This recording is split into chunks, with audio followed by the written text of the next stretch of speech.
Good luck कॅफेचे व्यवस्थापक आता आपल्या सोबत आहेत।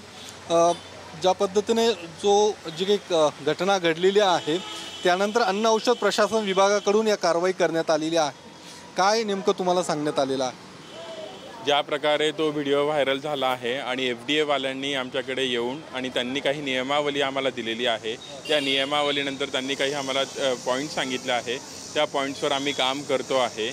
आणि त्याचसोबत आमची जे थोडंफार जे रंगोटी करायची होती ती पण आम्ही करतो आहे। तर त्यांच्या नियमावलीची पूर्ण पूर्तता करून त्यांच्याकडे सबमिट करण्यात येईल आणि त्यानंतर आपलं गुडलक कॅफे, तुमचं गुडलक कॅफे हे परत नाविन्याने तुमच्या सेवेत येईल।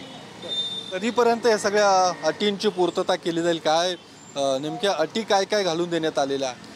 सर, अटी अशा काही घालून देण्यात आलेल्या नाही। त्यांनी जी नियमावली दिली आहे त्यांची मी पूर्तता करण्याचा एकदम पूर्णपणे प्रयत्न करतो। लवकरात लवकर, जेवढ्या लवकर माझ्याकडनं ती नियमावली पूर्ण करण्यात येईल त्याच्यानंतर आम्ही तो रिपोर्ट FDA कडे सबमिट करू आणि त्यांच्यानंतर जसं पुढच्या त्यांच्या सूचनेनुसार हे गुडलक कॅफे परत तुमच्या सेवेत उपलब्ध राहील।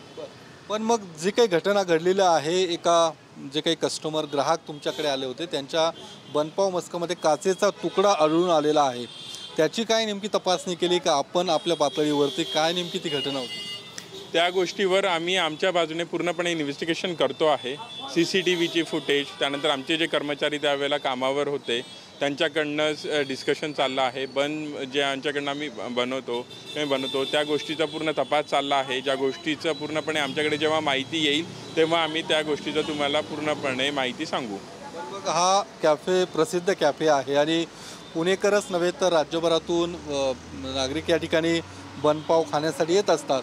मग अशा पद्धतीने घटना घडल्यानंतर कुठेतरी ते धक्का बसणं या सगळ्या, कारण की अशा पद्धतीची घटना कधी घडली नव्हती, मात्र अशा पद्धतीने घडल्यानंतर काय वाटतं की का नेमकी अशा पद्धतीने काही पुढे तपासणी केली गेली नव्हती किंवा कुठेतरी हलगर्जीपणा झालेला आहे?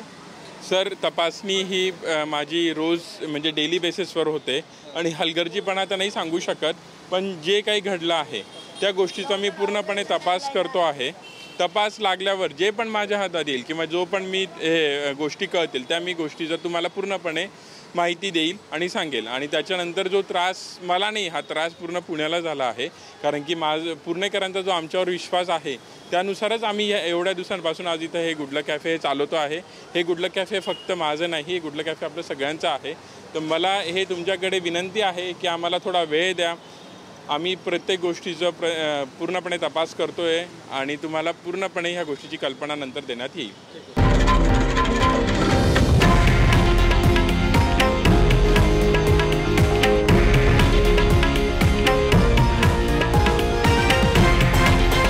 हे आहे देशातील नंबर 1 न्यूज नेटवर्क आणि आपण पाहत आहात TV9 मराठी, एकमेव।